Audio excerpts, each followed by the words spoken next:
अगर आप एक इंडियन फोटोग्राफर हैं और ड्रोन फ्लाई करना चाहते हैं तो इंडिया में ड्रोन फ्लाई थोड़ा सा मुश्किल है। गवर्नमेंट ऑफ इंडिया के हिसाब से इंडिया में कोई भी बाहर की कंपनी ड्रोन इंपोर्ट नहीं कर सकती। उसको यहाँ पर ड्रोन मैन्युफैक्चर करना पड़ेगा, रॉ मटेरियल भी, तब जाके वो यहाँ ड्रोन बेच सकते हैं। इसलिए कोई भी इंटरनेशनल कंपनी जैसे DJI हो गई वो यहाँ पर ड्रोन नहीं बेचती। आपको DJI के ड्रोन्स मिल जरूर जाएंगे, कुछ डीलर्स हैं जो देते हैं, लेकिन ये लीगली इंपोर्टेड नहीं होते हैं। इनको या तो एयरपोर्ट पे एक्स्ट्रा कस्टम ड्यूटी देके बुलाया जाता है या फिर कोई और तरीके से ये लाए जाते हैं। इसलिए ये बहुत महंगे भी होते हैं, जो कि ओरिजिनल कीमत है उससे ज़्यादा। कस्टम की प्रॉब्लम्स को अगर साइड में कर दें तो फिर इंडिया में ड्रोन कैसे लाया जा सकता है। अगर ड्रोन को बाहर से इंडिया बुलाना है तो लोग अपने दोस्तों को, अपने रिश्तेदारों को जो कि इंडिया ट्रैवल कर रहे होते हैं, उनको ये कहते हैं कि वो ड्रोन लेके आएँ। ड्रोन को लाने के लिए ड्रोन को अनपैक करके रखना ज़रूरी है। कोई भी चीज़ अगर बाहर से इंडिया में बुलाई जाती है तो वो अनपैक्ड हो, अगर वो न्यू होगी तो उसके ऊपर कस्टम ड्यूटी लगने के चांसेस बहुत ज़्यादा होते हैं।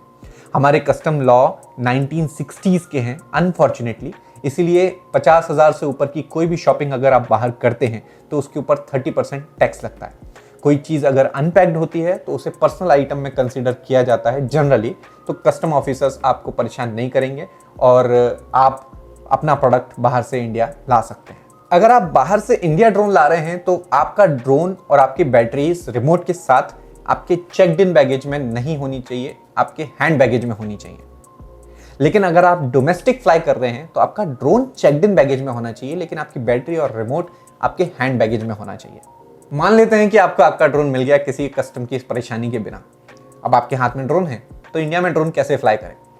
ड्रोन फ्लाई के रूल्स और गाइडलाइन जो हैं वो DGCA की वेबसाइट पे हैं। डिजिटल स्काई करके प्लेटफॉर्म है, उसके ऊपर भी बहुत सारे आर्टिकल हैं। उसके बारे में मैं कुछ नहीं बताऊंगा, कोई भी बुकिश बात यहाँ पर नहीं होगी। मैं आपको बहुत प्रैक्टिकल चीज़ें बताऊंगा जो कि मैं फॉलो करता हूँ। ड्रोन इंडिया में अपने आप में एक कॉन्ट्रोवर्शियल टर्म है। आपके पास चाहे परमिट हो या ना हो, अगर आप ड्रोन उड़ा रहे हैं तो आप हमेशा स्पॉटलाइट में, लाइमलाइट में रहते हैं। 250 ग्राम 250 ग्राम से ऊपर का कोई भी ड्रोन जो है उसका रजिस्ट्रेशन होना ज़रूरी है। तो मिनी सीरीज़ जो DJI की है ये इस कैटेगरी में आती है। आप मिनी सीरीज़ का कोई भी ड्रोन अगर उड़ा रहे हैं तो इसमें आपको ड्रोन को रजिस्टर करने की ज़रूरत नहीं है। आप अपनी हॉबी के लिए, अपनी ट्रैवलिंग के लिए, व्लॉगिंग के लिए इसको ले सकते हैं और यूज़ कर सकते हैं। लेकिन कमर्शियल वर्क्स में ये बहुत ज़्यादा यूज़ नहीं होता है, रिकमेंडेड नहीं होता है, क्योंकि बहुत सारे ब्रांड इसको अप्रूव नहीं करते हैं।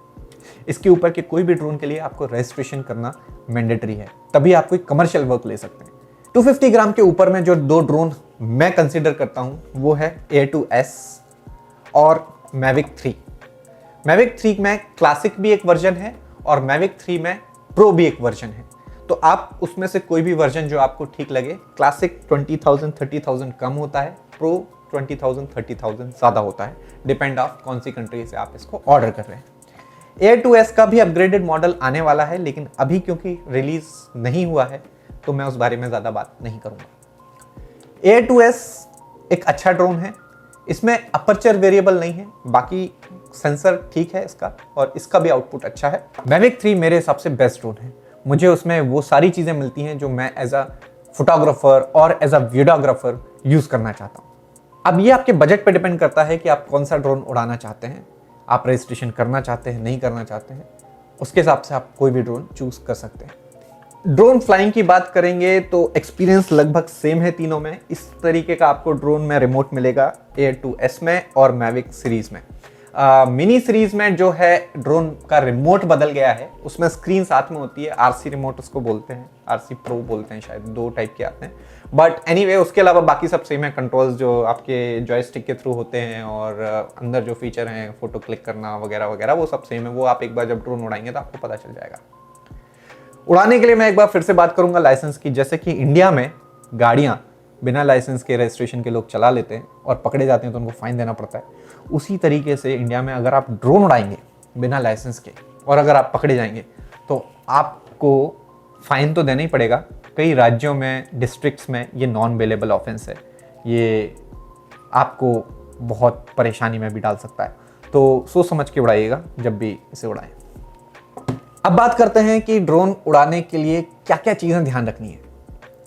ड्रोन इंडिया में बहुत सेंसिटिव सब्जेक्ट है। आपके पास चाहे परमिशन हो या ना हो, आप तकलीफ में पड़ सकते हैं, क्योंकि कोई भी आपसे सवाल पूछ सकता है। अथॉरिटीज़ हमेशा हमेशा आपसे क्वेश्चन कर सकते हैं ड्रोन से रिलेटेड। इसलिए कोशिश करें कि एक डिस्क्रीट पोजीशन से उड़ाएं, ऐसी जगह से जहां से आपको कोई देखे ना। टेक ऑफ करें, लैंड करें। अगर आप जनता के बीच में उड़ाएंगे तो बहुत ज़्यादा क्यूरियोसिटी होगी, बहुत ज़्यादा सवाल उठेंगे। अगर आप ड्रोन उड़ा रहे हैं और अगर आप पकड़े जाते हैं, कोई अथॉरिटी से कोई पकड़ता है या कोई पूछताछ आपसे होती है, तो प्लीज़ उनके साथ कुछ आर्ग्यूमेंट ना करें। प्रूव करें कि आप एक फोटोग्राफर हैं, अपना एक जेन्युइन रीज़न बताएं ड्रोन उड़ाने का, अपना पोर्टफोलियो दिखाएं उनको, कोई कोलैब की अपॉर्चुनिटी हो तो वो देखें।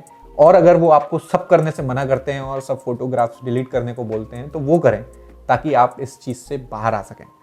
किसी भी प्रकार का इशू अगर आपके साथ होता है तो ध्यान रखिए, आप ही परेशानी में पड़ सकते हैं। किसी भी रिस्ट्रिक्टेड एरिया जैसे एयरपोर्ट, मिलिट्री स्पॉट्स या फिर कोई ऐसा जोन जहां पर एक्सप्लिसिटली मेंशन्ड हो कि ड्रोन उड़ाना मना है, जैसे कि ताजमहल, वहां पर ड्रोन ना उड़ाएं। क्योंकि यहां पर आप पकड़े तो जाएंगे, आपकी रीजनिंग भी नहीं सुनेगा कोई। यहाँ पर साफ साफ आपको अंदर कर दिया जाएगा और आगे क्या होगा ये तो मैं भी नहीं जानता।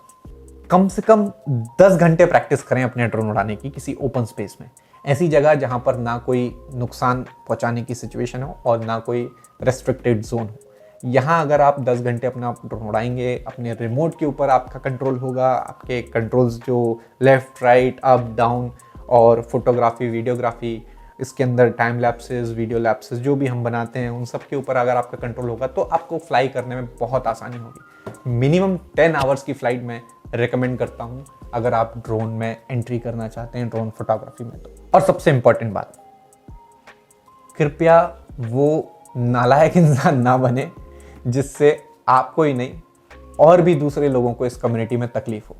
ऐसी जगह ना उड़ाएं जहां पर कोई परेशानी पैदा हो सके। मैंने देखा है कई लोगों को बहुत प्रकार के एडवेंचर स्टफ करते हुए इंस्टाग्राम पे।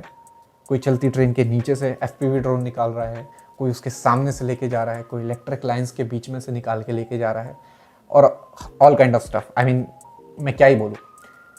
ये देखिए, ये आप करिए, कर सकते हैं, सब कर सकते हैं। जैसे कि मैंने बोला, बिना परमिट आप सब उड़ा सकते हैं, सब कर सकते हैं। लेकिन अगर आप फंस गए या किसी ने ध्यान दे दिया तो आप तो जाएंगे ही जाएंगे, आपके साथ साथ कम्युनिटी भी जाएगी, क्योंकि फिर रूल्स और स्ट्रिक्ट हो जाएंगे।